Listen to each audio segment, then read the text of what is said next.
જે થયું જે બનવાનું હતું એ બની ગયું, એને ઢાંકીને મૂકી દે. રોતી નહીં, નકર તને મારી નાખીશ. આપણા ઘરે એક સાધુ આવ્યો છે, એ હવારે જે થાય વિધિ કરી નાખશું.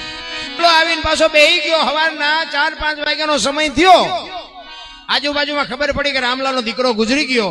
એટલે બધા ફાળિયા ખંભે કરી અને રામલાના ઘર પાસે આજુબાજુ બધા મંડ્યા આવવા.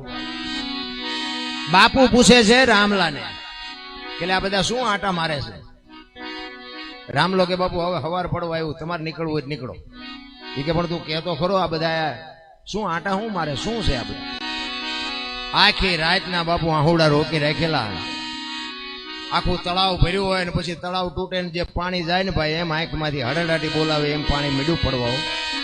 બાપુ બાપુ મારો એકનો એક દીકરો રાતે એરો વાપડી ગયો ને ગુજરી ગયો, એટલા માટે બધા આવ્યા છે.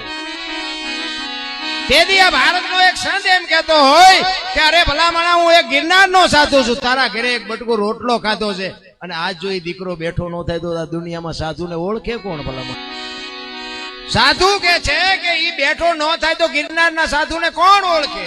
તારા ઘરનો રોટલો ખાધો છે. ભલા ઈ રૂમમાં જઈ અને પાણીની અંજળી સાંટીને એના દીકરાને કહે છે કે બેટા ઉભો થા, હું કામ ને તારા મા બાપને હેરાન કરે છે. ઈ દીકરો તો બેઠો થયો, પણ રામલાને બાપુ મગજમાં હબાકો આવ્યો હોય કે અરે તારી ભલી થાય, તારી આ બાવાને જવા ન દેવાય.